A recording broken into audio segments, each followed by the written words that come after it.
Hello guys, welcome back logic mode. और आज हम देख रहे हैं leet code problem of the day stone game. जो कि अगर किसी ने कल का जो लीड कोड पीओटीडी था, जो कि प्रिडिक्ट द विनर, जो कल जो क्वेश्चन था और आज का जो क्वेश्चन है दोनों सिमिलर है।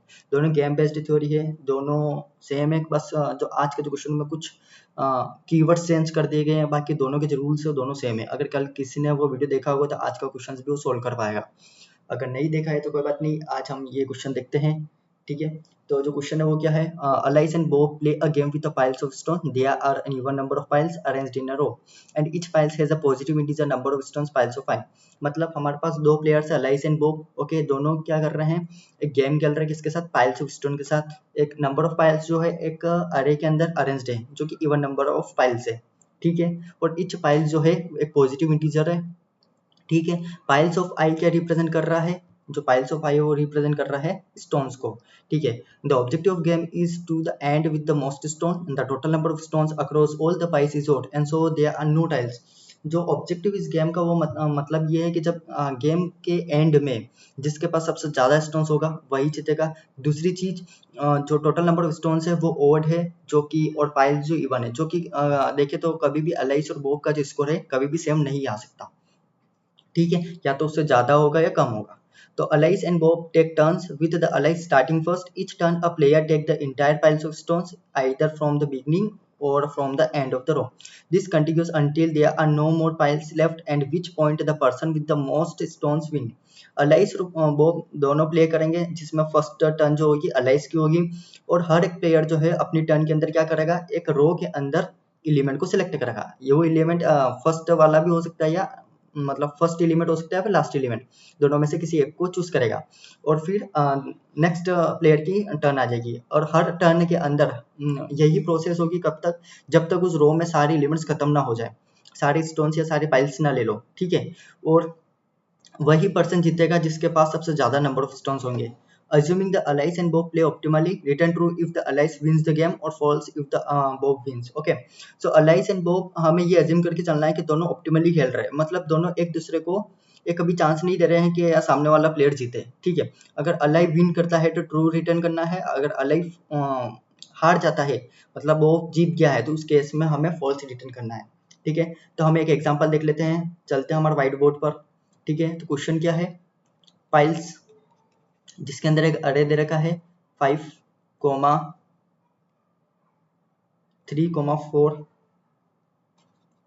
4, 5। ओके, जो हमारा आई इंडेक्स मान लो एक यहाँ पर है एक जे पर है, क्योंकि हमें हर बार जो भी एलिमेंट सिलेक्ट करना है, जो प्लेयर सिलेक्ट करेगा वो फर्स्ट और लास्ट एलिमेंट उन दोनों में से किसी एक एलिमेंट को सिलेक्ट कर सकता है। ठीक है, तो हमारे पास दो प्लेयर्स है, अलाइस है एक बोब है। ठीक है, तो अलाइस की टर्न है, तो अलाइस के पास दो चॉइस है, या तो ये वाला एलिमेंट सिलेक्ट करे, ये वाला। मान लो अलाइस ने जो ये वाला एलिमेंट सिलेक्ट किया 5, तो ये वाला एलिमेंट डिलीट हो जाएगा, आई जो है नेक्स्ट पॉइंटर वो मूव कर लेगा। अब नेक्स्ट टर्न किसकी है? बॉब की है। तो बॉब क्या करेगा? बॉब के पास 2 चॉइस है, या तो 3 चूज करे या 5। तो बॉब ने क्या किया? 5 को चूज किया। ठीक है, जेड पॉइंटर नेक्स्ट आगे बढ़ जाएगा। तो अब है नेक्स्ट टर्न अलाइस की। तो अलाइस के पास दो चांस है, दो पॉसिबिलिटीज है, या तो 3 को चूज करे ऑप्शन से, सॉरी, या फिर 4 को चूज करे। तो 4 को चूज किया, नेक्स्ट टाइम जे पॉइंटर आगे बढ़ गया। ठीक है, तो बॉब के पास सिर्फ और सिर्फ लास्ट ऑप्शन रह गया है कि वो 3 को चूज करे।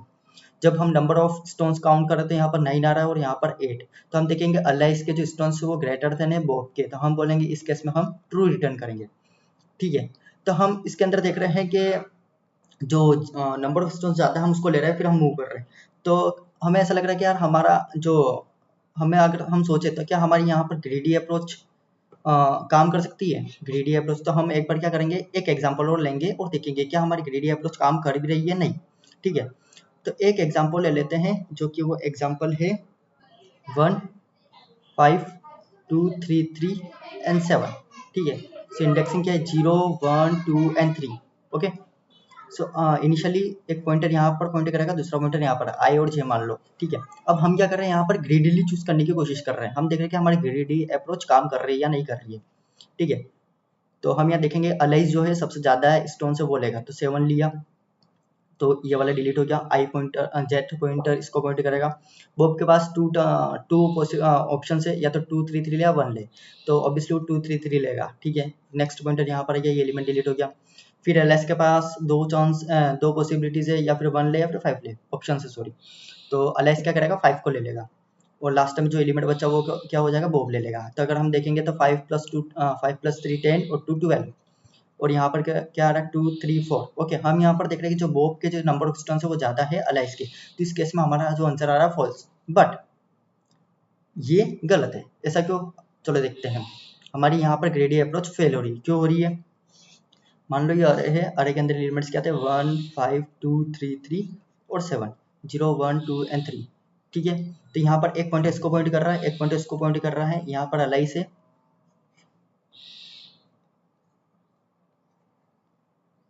यहाँ पर बॉब है। ठीक है, तो बॉब ने इस बार क्या किया, 7 को चूज नहीं किया और 1 को चूज किया, दोनों ऑप्टिमली खेल रहे हैं, तो 1 को चूज करने के बाद एक पॉइंटर यहाँ पर आया। सेकेंड जो है बॉब ने क्या किया, बॉब ने अब बॉब यहाँ पर देखोगे अगर बॉब 5 चूज करता है तो जस्ट नेक्स्ट टर्न अलाइस किए तो वो 2 3 3 चूज कर सकता है। न मान लो कि अगर बॉब ने 5 चूज नहीं किया और 7 चूज करता है, फिर भी नेक्स्ट टर्न किसी की अलाइस किए तो 2 3 3 है ना। तो पॉसिबिलिटी क्या हो रही है कि अब किसी भी अगर बॉब कुछ भी चूज करे फिर भी अलाइस ही मतलब विन हो रहा है, जीत रहा है, तो इस केस में हमारा ट्रू आंसर होगा। मान लो इसने 5 लिया तो नेक्स्ट इसका जो ये लेगा अलाइस 2 3 3, मान लो इसने 7 ले लिया फिर भी 2 3 3, तो ये 5 और 7 ही ले सकता है। तो हम देखेंगे यहाँ पर दोनों ने ऑप्टिमली खेला है तो एलआईसी जीत रहा है। ठीक है, तो अगर ग्रेडी अप्रोच काम नहीं कर रहे तो हम क्या करेंगे। ठीक है, हम क्या करेंगे, हमारे पास 2 अप्रोचेस है। हम अप्रोच 1 यूज करेंगे, रिकर्जन। हम क्या करेंगे, सारे पॉसिबिलिटीज करेंगे, जनरेट ऑल पाथ, सारे पाथ को जनरेट करेंगे। ठीक है, तो मैं क्या करूँगा, एक एग्जांपल ले लेता हूँ, ये वाला 1 5 2 3 3 2 3 3 एंड 7। ठीक है, तो मैं क्या करूँगा, मैं सिर्फ एक पाथ को एक्सप्लोर करके दिखाऊंगा कि रिकर्जन काम कैसे कर रहा है। मैं क्या करूँगा, आपको एक पाथ एक्सप्लोर करके दिखाऊंगा कि कैसे रिकर्जन काम कर रहा है। अगर मैं सारे पाथ को एक्सप्लोर करता हूँ तो क्वेश्चन बड़ा हो सकता है, बहुत सारी ब्रांचेस बन सकती है। ठीक है, तो एक आइडिया दूंगा कैसे काम कर रहा है। तो एक चीज और हमने कुछ नोटिस वाली बात है कि हमारे जो अलाइस के जो नंबर ऑफ स्टोन्स है वो ग्रेटर देन है बॉब के। ठीक है, तो अगर हम दो अलग अलग वेरिएबल्स को मेंटेन ना करते हुए एक ही मेंटेन वेरिएबल स्कोर कर लेंगे जिसके अंदर सारे आंसर को क्या करेंगे, ऐड करते जाएंगे। ठीक है, मतलब अगर कुछ भी नंबर लिया, मान लो कि अलाइस के पास अलाइस है, अलाइस ने कुछ लिया। ठीक है, तो उसमें हम ऐड करेंगे, बॉब ने अगर कोई नंबर लिया तो उसमें माइनस करेंगे। ठीक है, अलाइस ने ए लिया और बॉब ने बी लिया, तो हम इस तरीके से उसमें ऐड करते जाएंगे। ठीक है, तो एट दी एंड अगर मेरा स्कोर जो है अगर वो ग्रेटर देन 0 आता है ना, ग्रेटर देन 0 आता है, तो उस केस में हम बोलेंगे जो अलाइस है वो विन है ना, विनर है। अदरवाइज मेरा स्कोर जो है लेस देन 0 आ रहा है तो हम बोलेंगे बॉब जो है विनर है। ठीक है, समझ में आ रही है, ऐसा क्यों, क्योंकि एट देन सिर्फ हमारे 2 कंडीशन है, अलाइस ग्रेटर देन बॉब। ठीक है, अलाइस के पॉइंट्स ज्यादा हो बी से, तो ऑब्वियसली जो स्कोर हो अगर वो पॉजिटिव है तो अलाइस ही विन करेगा, अदरवाइज बॉब जीतेगा। तो हम रिकर्सिव कॉल देखते हैं। ठीक है, रिकर्जन जो अप्रोच हम देखते हैं वो क्या है, 1 5 2 3 3 7। ठीक है, 0 1 2 एंड 3, एक पॉइंटर यहाँ पर है, एक पॉइंटर यहाँ पर है। हमने एक सॉल्व फंक्शन जो कि रिकर्जन स्टेट क्या होगी, इनिशियली 0 3, जो कि एक इंडेक्स इसको रिप्रेजेंट कर रहा है, एक इंडेक्स इस वाले को रिप्रेजेंट कर रहा है। ठीक है, तो अब यहाँ पर क्या होगा, हमें क्या करना है, दोनों को ऑप्टिमली खेलना है। तो यहाँ पर क्या होगा, यहाँ पर मैक्स होगा ऑफ किसका, अगर मैं मान लो 1 लेता हूँ तो मेरी नेक्स्ट रिकर्जन स्टेट क्या होगी, 1 लेता हूँ तो मैं क्या करूँगा, इस आई को यहाँ पर पॉइंट करवाऊंगा, तो नेक्स्ट इंडेक्स क्या होगा 1, और जे ऐसा कैसा होगा। और मान लो कि मैंने 1 नहीं लिया और 7 ले लिया। ठीक है, 7 लिया तो जो नेक्स्ट रिकर्जन स्टेट होगी वो क्या होगी, कि यहाँ पर हो जाएगा 0 यही होगा, और इसको ले लिया तो नेक्स्ट जो इंडेक्स है वो यहाँ पर इसको पॉइंट करेगा, तो 2। ठीक है, समझ में आया इतना। ठीक है, अब मैं क्या करूँगा, इस वाली को एक्सप्लोर करूँगा, जो मान लो ये है सोल्व स्टेट ऑफ 1 3। अब 1 3 के पास भी 2 पॉसिबिलिटीज है। क्या क्या पॉसिबिलिटीज है हम वो देखते हैं। मैक्स ऑफ मान लो कि मैंने ये 5 ले लिया, तो नेक्स्ट पॉइंटर कौन सा होगा, 2 3। एक सेकेंड, मान लो कि मैंने 5 ले लिया, 5 वाला ले लिया, तो नेक्स्ट जो रिकर्जन स्टेट वो क्या बनेगी, 2 3। ठीक है, या फिर मान लो कि मैंने यहाँ से 7 ले लिया। ठीक है, क्योंकि अभी जे पॉइंटर इस वाली स्टेट पर 7 को पॉइंट कर रहा है, तो 7 ले लिया तो नेक्स्ट रिकर्जन स्टेट क्या बनेगी, 1 2। सिंपल। ठीक है, अब हम क्या करेंगे, इस वाली को एक्सप्लोर करेंगे, ठीक है, इस वाली पाथ को एक्सप्लोर करेंगे। तो जो हमारा जो नेक्स्ट पाथ है वो क्या है, सोल्व ऑफ 2,3, ठीक है। तो वही इसके पास दो पॉसिबिलिटीज है। अगर मान लो कि 2 3 3 वाले एलिमेंट को ले तो जो नेक्स्ट रिकर्जन स्टेट क्या होगी, 3,3 होगी, ठीक है। या फिर वो अगर कौन सा एलिमेंट ले, 7 वाले को ले तो जो नेक्स्ट स्टेट होगी वो क्या होगी, 2,2 होगी, ठीक है। और अब यहाँ पर देखेंगे कि हमारा जो ये सोल्व है इसको एक्सप्लोर करेंगे, थर्ड सोल्व फंक्शन 3,3। तो यहाँ पर दोनों इंडेक्स सेम है, तो हमें रिकर्जन को स्टॉप कर देना है। तो हमारी बेस केस हमें मिल गई है। तो बेस केस क्या हमारी, हम यहाँ पर लिख देते हैं, हमारा जो बेस केस है वो क्या है कि अगर जब भी हमारा आई जो इक्वल टू जे हो जाए, तो इस केस में हमें कुछ नहीं, अरे ऑफ आई को रिटर्न कर देना है, सिंपल। तो इस केस में 3,3 है, तो 3,3 पर कौन सा एलिमेंट बैठा है, तो यहाँ पर जो आ रहा है वो कौन सा एलिमेंट है, 7। अब मैं क्या करूँगा, 2 3 3 माइनस 7 करूँगा, ठीक है। यहाँ से कुछ आंसर आएगा। अब 2,2 है तो जो आई भी 2 को पॉइंट कर रहा है, जे भी 2 को पॉइंट कर रहा है, ठीक है। तो यहाँ पर क्या आएगा, 2 3 3, 7 माइनस 2 3 3, दोनों का डिफरेंस लूँगा। मान लो इसका जो डिफरेंस आया वो क्या आया, यहाँ पर करके देख लेते हैं, 2 3 3 माइनस 7, तो 13 माइनस 7 कितना होता है, 1 2 5 एंड 6, ठीक है, 2 2 6, यानी यहाँ पर आ रहा है 2 2 6। और इसका कितना आ रहा है, इसका कितना आ रहा है, माइनस के 2 2 6। अब हमें क्या करना है, मैक्सिमम रिटर्न करना है। तो मैक्सिमम क्या होगा, 2 2 6 होगा। तो जो हमारा ये वाली स्टेट थी, यहाँ से क्या आया, 2 2 6 आया। अब यहाँ से सेम मैं यही प्रोसेस करूँगा, 5 माइनस 2, ठीक है, 5 माइनस 2 किया। और यहाँ पर भी समझ लो, यहाँ पर भी कुछ इस पाथ से, ये पाथ एक्सप्लोर करेंगे तो इधर से कुछ आंसर आएगा। मान लो x है तो यहाँ से भी हम डिफरेंस लेंगे 7 माइनस एक्स, और यहाँ से 5 माइनस 2 2 6 का लिया। और जो भी डिफरेंस आया हम क्या करेंगे, इसका मैक्स ले लेंगे और इसको रिटर्न कर देंगे। अब 2 2 3 पर मान लो कि a डिफरेंस आया, और 0 2 पर यहाँ पर मान लो क्या आया, b डिफरेंस आया। तो यहाँ पर 1 माइनस a करेंगे और 7 माइनस b करेंगे, और जो भी दोनों में से मैक्स होगा इस वाली स्टेट को रिटर्न कर देंगे। अब मान लो यहाँ पर x कोई एलिमेंट था वो रिटर्न हुआ, है ना। तो लास्ट टाइम हम देख लेंगे जो भी हमारा आंसर आ रहा है वो ग्रेटर देन 0 हो, ठीक है, ग्रेटर देन 0 हो, तो हम बोलेंगे कि अलाइस विनर है, अदरवाइज वो विनर है, ठीक है। यहाँ पर इक्वल टू क्यों यूज नहीं किया है, क्योंकि क्वेश्चन के अंदर मेंशन कर रखा है कि जो नंबर ऑफ पाइल्स वो इवन है और जो स्टोन है वो क्या ओड है, तो दोनों कभी भी टाई नहीं होंगे, ठीक है, इसलिए। तो हमारी जो फर्स्ट अप्रोच है वो रिकर्जन, तो सेकंड अप्रोच क्या करेंगे, रिकर्जन को बाद में मेमोराइज कर लेंगे, ठीक है।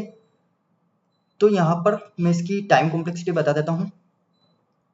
हम क्या करेंगे, हर बार रिकर्जन को कॉल करेंगे तो ऑफ एन टाइम्स तो लग ही जाएगा, ठीक है, ऑफ एन टाइम्स। और रिकर्जन टाइम कॉम्प्लेक्सिटी की बात कर रहा हूँ तो इतनी टाइम कॉम्प्लेक्सिटी लगेगी। उसके बाद जो स्पेस कॉम्प्लेक्सिटी जो हीप लेगा, जो बैकग्राउंड में रिकर्जन लेगा स्टैक, वो एन टाइम्स, टोटल कितनी हो रही,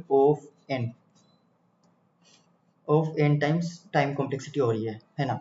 नहीं, यहाँ पर हो रही है, यहाँ पर हम देखेंगे कि ऑफ स्टेट्स, हम देखेंगे हमारे पास 2 पॉसिबिलिटीज है, ठीक है, कि हमारे पास कितनी 2 स्टेट्स है, और हर एक स्टेट्स के लिए 2 पॉसिबिलिटीज है, ठीक है। तो of n into of n, यहाँ हो जाएगा एन स्क्वायर, तो यहाँ पर time complexity of n square आएगी, ठीक है।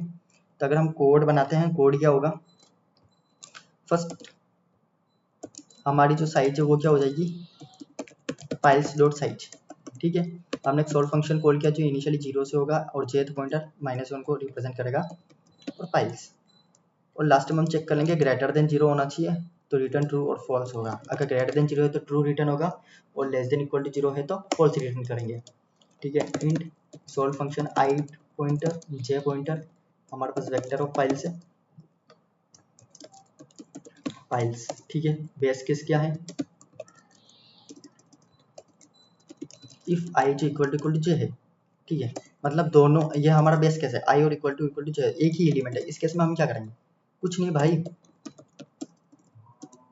फाइल्स ऑफ आई को रिटर्न कर देंगे, या फिर जे को, दोनों एलिमेंट एक ही, दोनों पॉइंटर्स एक ही एलिमेंट को पॉइंट कर रहे हैं।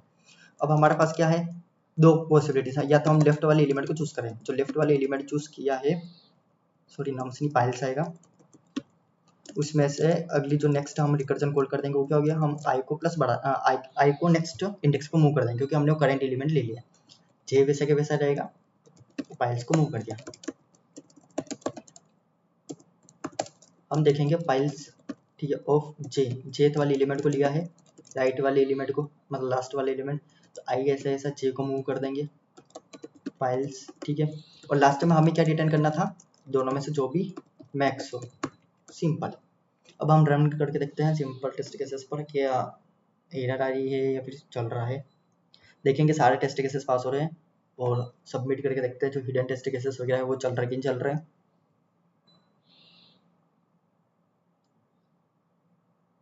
टाइम लिमिट एग्जिट दे दी, ठीक है। टाइम लिमिट एग्जिट क्यों दी, इसका कंस्ट्रेंट देखते हैं, ठीक है। फाइल्स जो है 500 हो सकता है, दोनों फाइल्स और 5 भी 500 है, ठीक है, इसलिए टाइम कॉम्प्लेक्सिटी हमारी जो ऑफ एन स्क्वायर में जा रही है, ठीक है। बट जो रिकर्जन है वो क्या कर रहा है, सारे पाथ को एक्सप्लोर कर रहा है ना, जो पाथ रिपीटेड है उनको भी एक्सप्लोर कर रहा है। तो हम क्या कर सकते हैं, यहाँ पर मेमोराइजेशन कर सकते हैं, यानी डिप्पी बना सकते हैं। अब यहाँ पर डिप्पी, हम 2D डिप्पी क्यों बना रहे हैं, हमारे पास अगर हम देखें रिकर्जन कॉल के अंदर 2 स्टेट्स चेंज हो रही है, आई और जे, ठीक है। तो हमने 2D डिप्पी यूज़ किया है दोनों स्टेट्स के लिए, वेक्टर और वेक्टर, ठीक है। इनिशियली हम क्या करेंगे, -1 से इनिशियलाइज करेंगे, मतलब हमने उस पाथ का अभी तक रिजल्ट नहीं निकाला है, डिप्पी को पास किया। यहाँ पर भी हम डिप्पी को पास कर देंगे फंक्शन के अंदर, एड्रेस ऑफ डिप्पी, ठीक है। जस्ट नेक्स्ट स्टेप क्या है कि हम जो बेस कैसे जस्ट उसके नीचे डिप्पी ऑफ आई और जे को चेक कर लेंगे, क्या ये जो पाथ है मैंने पहले देख रखा है, यहाँ से मैंने पहले आंसर निकाल रखा है। अगर -1 के इक्वल नहीं है तो हम बोल सकते हैं कि हाँ डिप्पी के अंदर मेरा आंसर है। अदरवाइज हम डिप्पी को फंक्शन के अंदर पास करेंगे यहाँ पर, और जो लास्ट में हम आंसर रिटर्न कर रहे हैं उस पाथ का आंसर हम डिप्पी के अंदर स्टोर कर लेंगे, सिंपल। अब रन करके देखते हैं, यहाँ पर कुछ मिस्टेक हो रही है, वेक्टर ऑफ वेक्टर, ठीक है।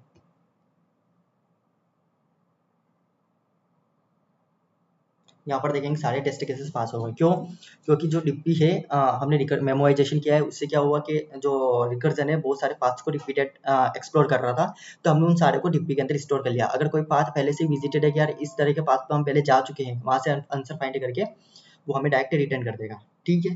तो इस यहाँ पर हम देखेंगे हमारी स्पेस कॉम्प्लेक्सिटी बढ़ गई है, क्योंकि हमने ऑफ 2D डिप्पी यूज़ किया है, तो स्पेस कॉम्प्लेक्सिटी क्या हो जाएगी, यहाँ पर स्पेस कॉम्प्लेक्सिटी की बात करूँ तो बिग ऑफ एन स्क्वायर हो जाएगी, ठीक है। और टाइम कॉम्प्लेक्सिटी तो मैंने ऑलरेडी बता दी है, और जो हीप यूज़ कर रहे हैं वो मतलब रिकर्जन जो हीप यूज़ कर रहा है, हमारे पास 2 पॉसिबिलिटीज़ है और 2 ऑप्शन है कि या तो हम लेफ्ट चूज़ करें या राइट, तो of n square time complexity उसकी होगी। Thank you.